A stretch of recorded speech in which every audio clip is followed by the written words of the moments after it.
Bienvenidos a Punto de Encuentro. Hoy nos encontramos con José Tello, él es miembro del Instituto Peruano de Derecho Electoral, con quien vamos a conversar sobre el financiamiento de organizaciones políticas. ¿Cómo estás, José?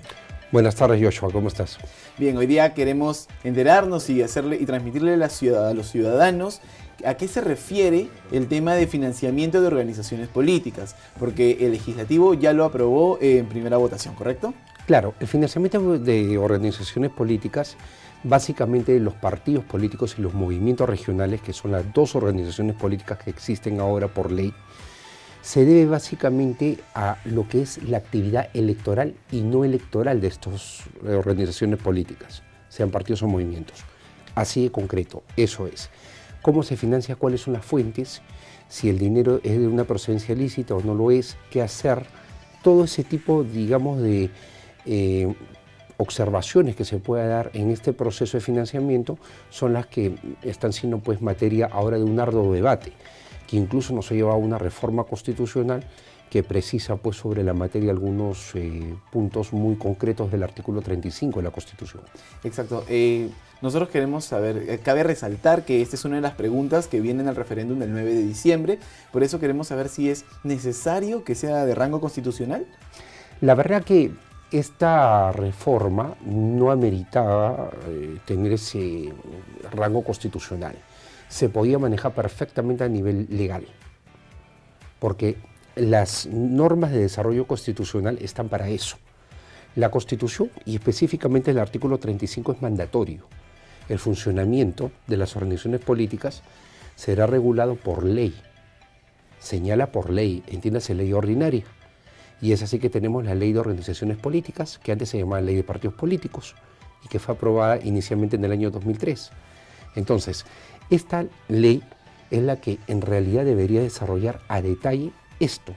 Básicamente, lo que es el financiamiento en líneas generales y sobre todo en una adecuada normatividad, contener las causales, o mejor dicho, definir qué es exactamente un financiamiento ilícito. Exacto. Algo que obviamente pues requiere ser incluso hasta penalizado. Claro, y ahora yo quiero saber, desde tu punto de vista, ¿tú estás de acuerdo con el financiamiento público directo de las organizaciones? Por supuesto.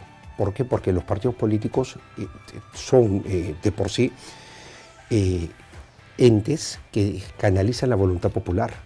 Ok, están definidos en la ley de partidos políticos como organizaciones políticas, valga la redundancia, que tienen personería jurídica de derecho privado.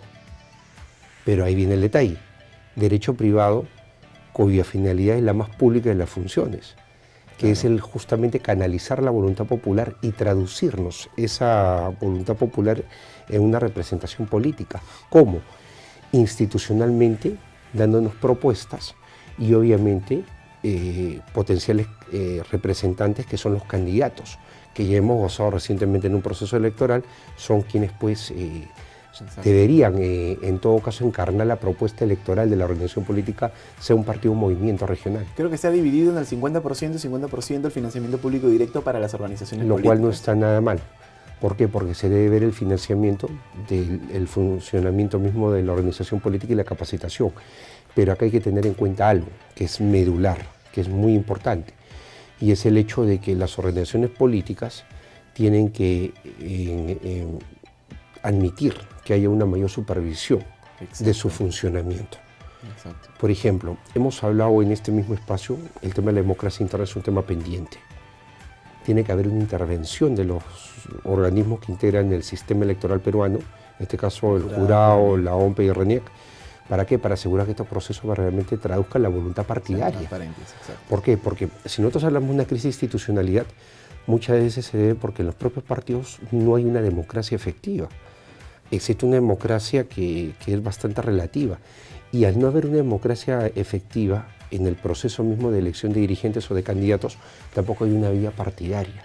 Y tenemos pues instituciones que no tienen en sí contenido, que son bastante débiles, precarias, y por ende tenemos un sistema político complicado. y ya estamos viendo las consecuencias de un sistema político que no es articulado. Ahora, ¿puedes comentarme un poco sobre que ahora esta modificación al artículo 35 que tiene el Congreso de la República va a permitir que la propaganda electoral solo sea difundida en medios televisivos y radiales, ¿correcto? ¿Puedes explicar un poco sobre eso? Sí, es importante de que eso se vaya precisando. Repito, se debió haber hecho más que todo una ley, que es una norma de desarrollo constitucional. Pero acá lo que nosotros tenemos que enfatizar es de que quizás, más allá de por qué medio lo hagas, lo más importante que tiene esta reforma constitucional es la fuente del financiamiento. Admite que se puede hacer un financiamiento privado, y eso es algo importante. ¿Por qué? Porque no se puede restringir ese tipo de financiamiento hacia las, digamos, hacia las propuestas políticas o hacia las soluciones políticas como tales. Está prohibido el financiamiento corporativo. Esa es otra de mis Lo de las preguntas. empresas. ¿El tema del financiamiento privado está restringido en este proyecto de ley, en esta ley? Lo que pasa es que sí, mantienen una línea, pero en realidad eso sí no está bien. Porque no habría problema en que una empresa lo haga. Me refiero a que dé un financiamiento a un partido político si lo hace de manera transparente. Y ese tiene que ser bancarizado. Claro, bancarizado y observando los topes legales. Ahora, también puede apoyar una determinada candidatura, pero ¿qué pasa? Tú tienes que trasladar los mecanismos de control hacia posterior a, digamos, el proceso electoral y ver, por ejemplo, que si un determinado candidato llega a ser autoridad y recibió financiamiento de una determinada empresa, los mecanismos de control sean mucho más rigurosos respecto a la participación de esta empresa en determinados procesos de selección, contratación estatal. Perfecto. Ahí tú agarras y no impides, pero sin embargo colocas ojo del lince respecto de lo que es ya el hacia adelante. ¿Por qué?